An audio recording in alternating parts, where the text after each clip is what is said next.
Were trying to build bombs to carry out what would have been potentially an even more devastating attack. Anissa, we're learning more about some of the individuals involved, caught up in this terror cell. Very much so. Good afternoon to you, Hannah. We're starting to see the pieces of the puzzle come together.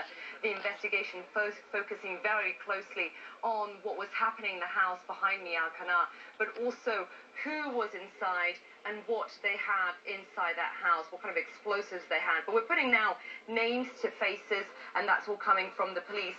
Police unveiling earlier this morning that the man they're looking for, as you said, is Yunus Abu Yaqub. He is explosions. We've heard 5. The loudest happened about 15 minutes or so ago, Hannah, and I can tell you was so strong that one of the bolts from the explosives flew over my cameraman's head, and we saw many of the individuals here, many of the residents, fuming at the thought of what these individuals, this cell of 12, were preparing, Hannah.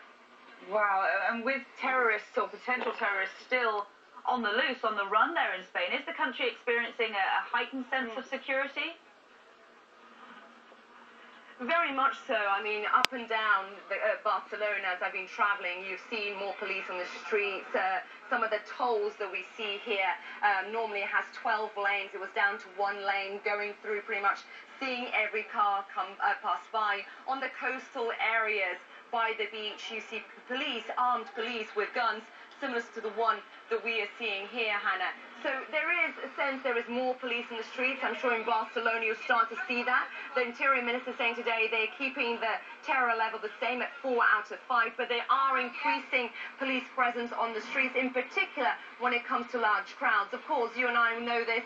It's August in Spain. It's packed with tourists, and many Spanish tourists obviously coming to this local town. So police presence being felt right around the coast here. Hannah? Issa, great to get your reporting on this story. Issa Soares is live for us there in Alcalá in Spain. Thank you. Now, warm welcome to Eco Solutions. I'm Issa Soares. We're here at CNN's European headquarters, and this month we are asking whether we can use less water to grow our food. When you think that 70% of the world's water is used in agriculture, you can understand that anything which reduces that burden is obviously a good thing. Water scarcity is a pressing issue. There are expected to be 9 billion mouths to feed on planet Earth by the year 2050. Well, irrigation of crops puts food on our tables, but is it always necessary? Or if there's a way to farm without actually using any water at all? Well, dry farming is a technique used in certain parts of the world to grow certain crops without irrigation.